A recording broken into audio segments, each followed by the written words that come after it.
Collaboration Soup, and we're about to have an interview with Helena Hodge, who is the director of Eyesight. She's the producer of the Economics of Happiness movie, and we're here in Berkeley in March of 2012, and she's the organizer of this conference that we're at, the Economics of Happiness.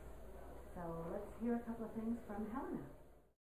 From my point of view, collaboration is absolutely essential. I mean, it's essential for life. You know, we have to learn how to collaborate and cooperate.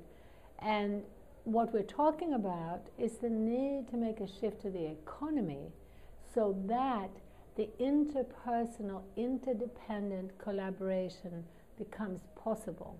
In the current economy, it's extremely difficult for us on a daily basis to actually experience that interdependence and to collaborate, because we have a system that is pitting us against each other.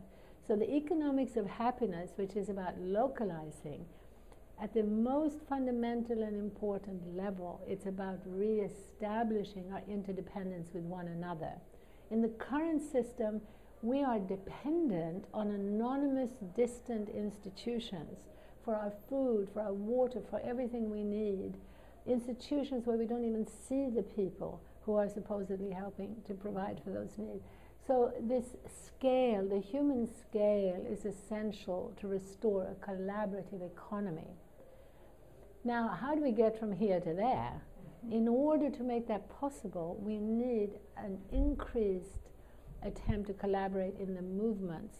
I believe that if we try to work with those people who are already doing so much to make the world a better place, the environmental groups who care about the dolphins, about the whales, about global warming, about forests, all those people who are working to try to reduce poverty, to help the aged, to restore democracy, peace activists, all of these groups, I believe that if we can collaborate to make the economy, the economic shift, our focus, to shift towards a collaborative economy, we need to collaborate across those divides.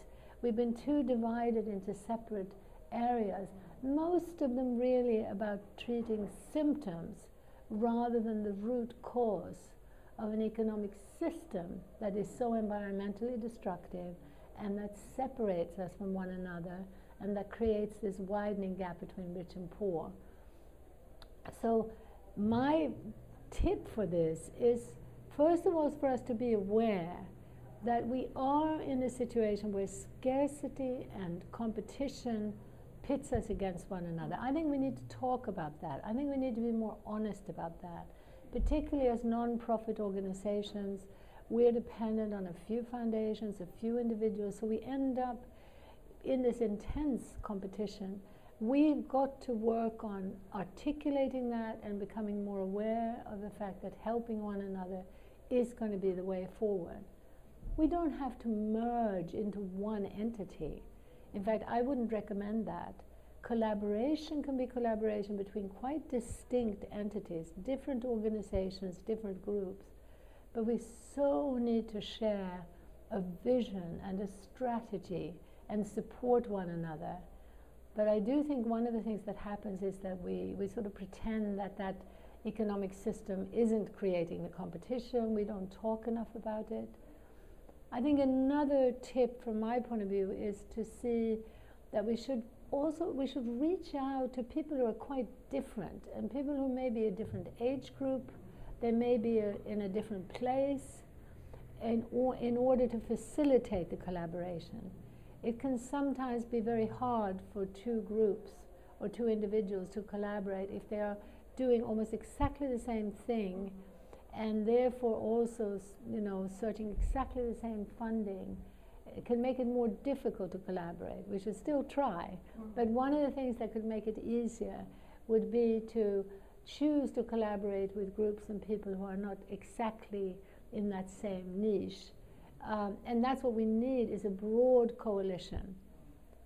If I could say one more thing about collaboration, I mean, one thing I learned from indigenous cultures, and I've lived and worked in many, and what I learned was that in those cultures, you never segregated children into separate age groups.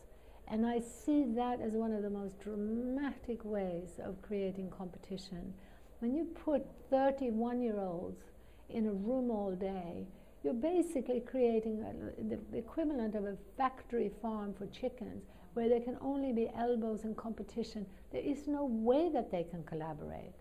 Now you imagine instead that room with people from 1 to 30 years.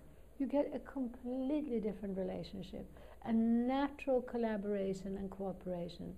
That's also why I'm talking about the diversity in age groups and in other ways. We might actually find that the collaboration can be more successful if it isn't in this sort of monoculture of everybody the same age, everybody doing exactly the same thing.